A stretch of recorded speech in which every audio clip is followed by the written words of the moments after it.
Good afternoon, everybody. And I thank Srimati Manoramabai Mundle College of Architecture for inviting me here for this wonderful gathering and giving me an opportunity to interact with so many old friends, new friends, and students. It's going to be a very interesting 2 days here because of the different views that would be expressed by different speakers, different designers. Like since morning we have heard 3 different views, and that will set us thinking. And hopefully the students will not get more confused at the end of the symposium after hearing so many different approaches to this issue. So for that, I think tomorrow evening we could talk about that more. Sometimes I ask myself, what are the 2 lasting bequests that we can hope to give our children? And I think that the first would be roots, and the other would be wings. And both appear paradoxical, and yet are almost synonymous with historicity and modernity. If this is so, then can't our architecture also be rooted in historicity, take the best from it, and then take wings into modern contextuality towards a better future? It's a little difficult for me to talk about architecture out from this holistic context of life and talk only about modernity and historicity, but I'll try to do so. Though everything is changing, though the changing superficial architectural styles and expressions will always be visible, certain universal, unchanging characteristics and needs of humans are still the same. The first sin is many years ago, you would be reading newspapers, now they're on the mobile. So it's... This, has not changed for years together, centuries together. The human need to interact with each other, maybe in the past or in the present. It will always be the same. The human need to celebrate, either in an old-fashioned way or in a high-tech way. The human curiosity has always been the same. So what I am trying to say here is that can we, as architects, not concentrate and look at the superficial expressions that have been happening in architecture and this thing, but try and concentrate on our some perennial values that we have been cherishing and we've been living by as human beings, and check whether this network society is taking us away from them. Anything that takes us away from these perennial human values, I think we must avoid and work in a different way. Somehow we have allowed our relationship with gadgets and things to overtake our real world ties. We are discussing here the impact of our modern digitally networked society on our lives and architecture, whether new architectural paradigms are needed today. Actually, humans have been a networking species since thousands of years. It made them feel connected with this fascinating, holistically networked unity of life. But today's networking through the electronic media, unfortunately, has become more divisive and disconnecting and isolating. This is the present lycolic. And today, instead of, is this what we are going towards? Instead of having a human interaction and having empathy with human beings, we need social. The Honda has come up with a social empathy robo, or a 3D printed food, or as he was showing, 3D printed houses. When we have 3D printed houses, what happens to the workers? You would have roads which keep changing every day, buildings which keep changing their facades every day. It was heartening to see that in one cafe and restaurant we had this board. Even in this age of networking, even the Post came up with this very beautiful poster If you really want to touch someone, send them a letter. So in history, we find that the architectural expression through the same time, during the same time, in the same region, would more or less be similar and harmonious. Old vernacular architecture had complete integrity, rootedness in place, connection to source, human scale, and satisfaction of archetypal human needs. Its forms were the only forms its technology could produce. The perfect response to climate, the true manifestation of social culture, and the embodiment of a spiritual worldview, thinking and feeling, practical and spiritual, the ecologically and the humanly beneficial. People in those times couldn't separate these two. They couldn't separate these aspects. They lived in an undifferentiated wholeness.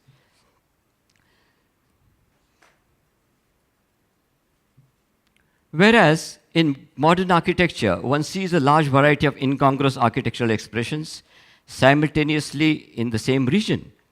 Why is our modern living environment so fragmented and non-contextual?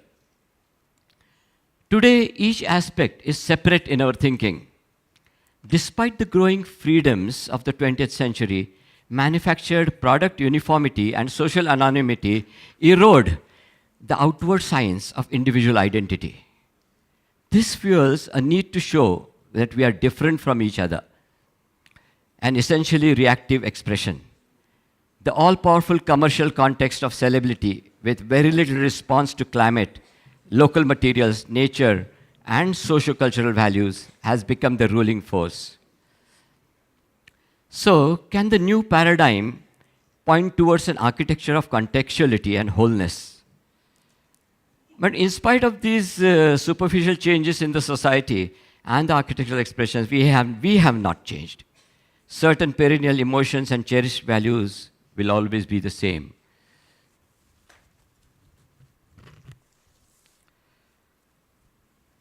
I'll skip through this. Can our new paradigm of architecture transcend these formal notions of historicity and modernity and address mankind's perennial aspirations and values?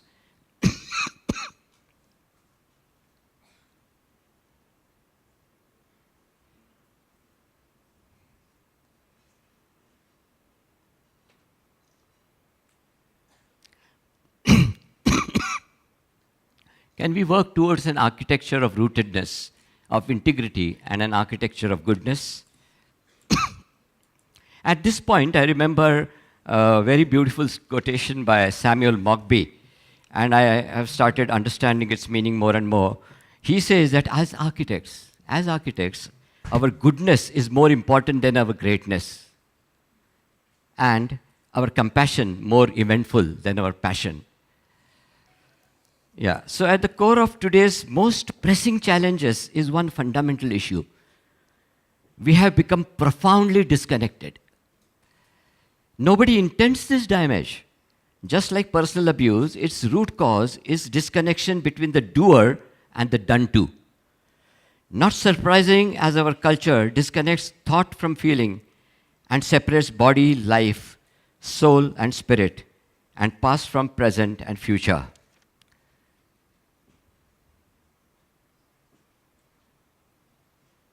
So, thus, can our new paradoxical paradigm strive for an architecture of connectivity and the universal spirit, an architecture that enriches our lives?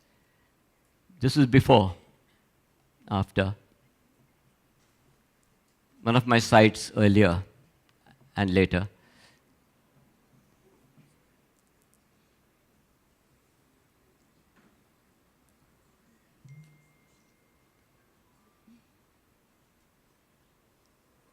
Can we integrate nature? Can we connect to nature? Can we see ourselves as part of it?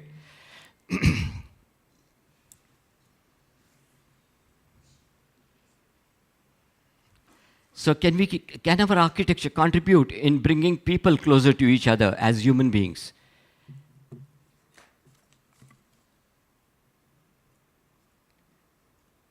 The de-addiction center.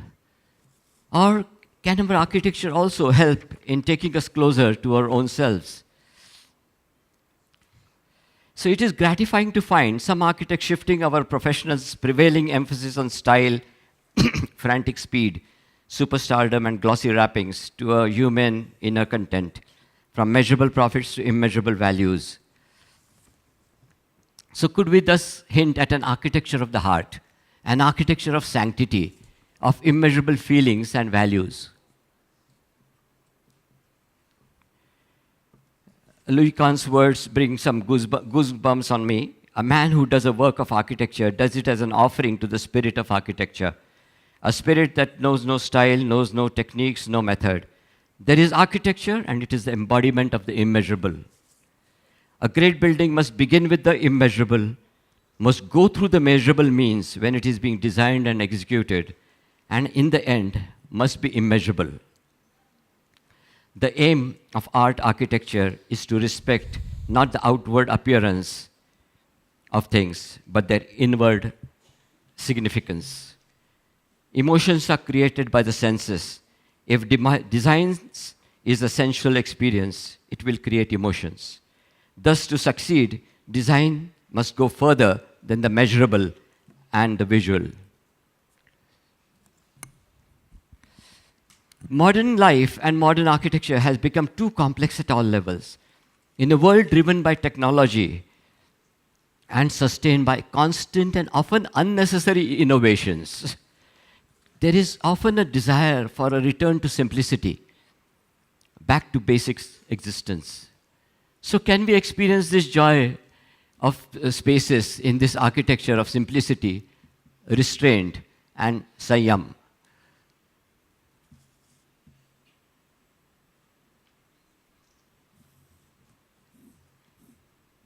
Even Frank Lloyd Wright said this over 70 years back. As we live and as we are, simplicity with a capital S is difficult to comprehend nowadays. 70 years ago, just remember, we are no longer truly simple. We no longer live in simple terms or places. Life is a more complex struggle now. It is now valiant to be simple, a courageous thing to even want to be simple. It is a spiritual thing to comprehend what simplicity means.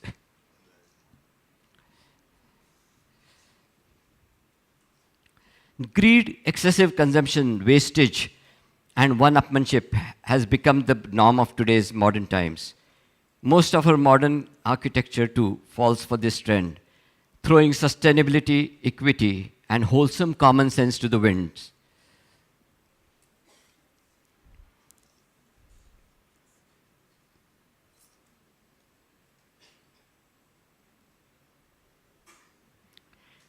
We need to learn to make short-term sacrifices for long-term gains. Politicians are afraid even to suggest this, living as if there is no tomorrow.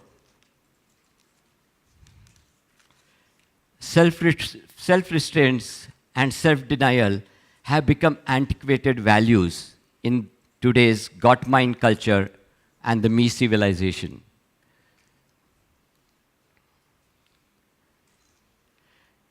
The Bhagavad Gita says, "He who enjoys what nature gives without returning is indeed a robber." In an environmental light, our concern with consumptive, stylistic, expensive, and iconic architecture seems like Nero fiddling while Rome burned. Similarly, our society glorifies architecture that seems to be going completely against basic social justice and equity. Our society is suffering from the fatty degeneration of its conscience.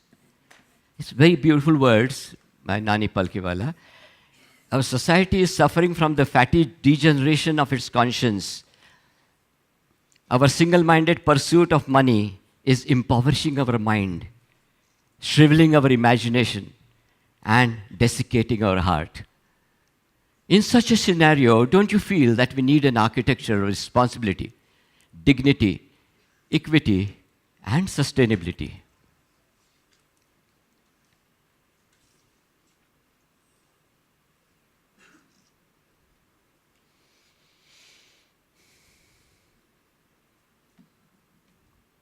It's a house built out of all waste materials, recycled materials.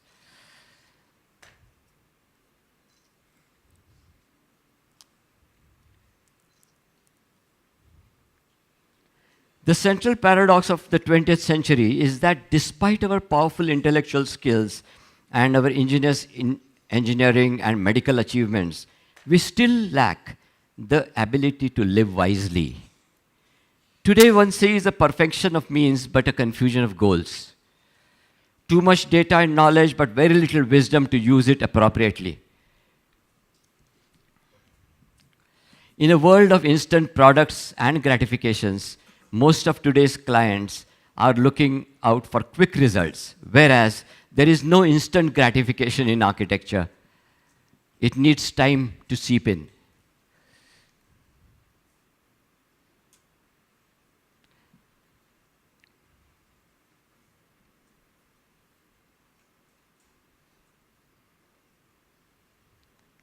This is a beautiful example of, like we have, both are the same, like both are fertilizer factories. Like this is a fertilizer factory which goes for instant gratification. It produces urea, but it creates so much pollution that the birds flying across also in the sky also have to cough. And it produces urea which gives instant kind of results, but it poisons the land, it poisons the soil. Whereas these fertilizer factories in Sudan are so beautiful.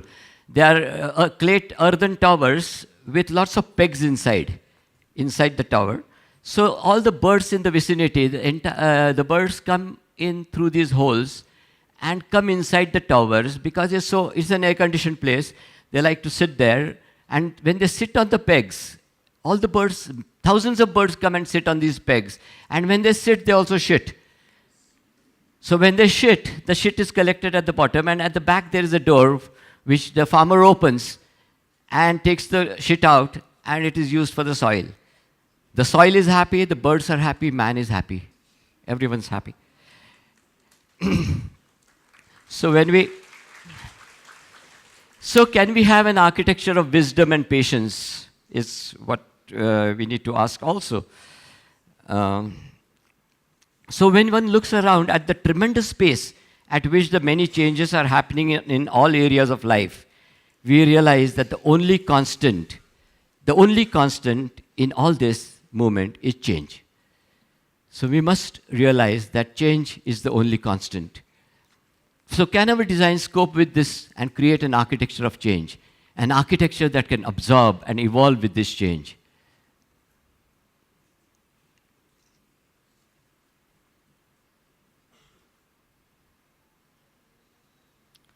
Just as changing surroundings by going on holiday can relieve stress, so can our everyday environment re-energize, balance moods, reduce pressure, inspire and motivate.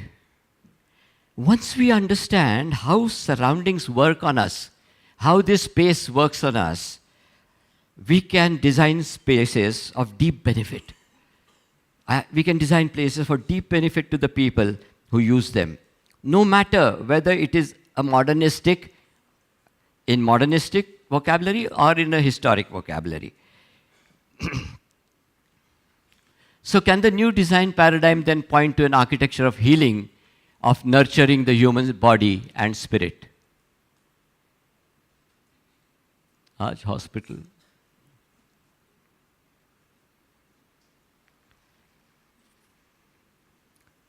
Environments designed not to express something, but to support moods, feelings, and inner development can nurture health, physical, psychological, and social.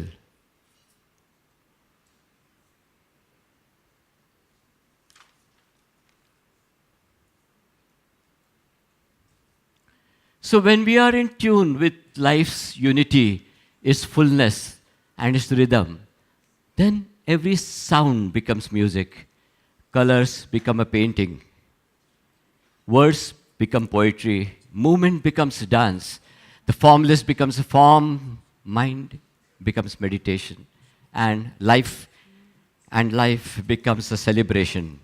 then, then our architecture, in whatever expression, modern, historic, or deconstructivist, constructivist, can contribute to this celebration. There cannot be conclusive answers as paradigms for designing in this new networked world. We need to raise the right questions on this fascinating exploratory journey of life. We need to raise the right questions on this fascinating exploratory journey in architecture. Then, on this journey, we will encounter a number of possible evolving design paradigms. As architects, we deal with this very elusive but real medium of space. Space that is nirgun, nirakar. Space that is qualityless and formless. Even the Dhammapada says that akase padam na thi. There is no path in space. There is no path in space. We have to create our own. And this is our freedom. And we have to create our own paths. We have to create our own paradigms. This is our freedom, our dignity, and responsibility. Thank you so much.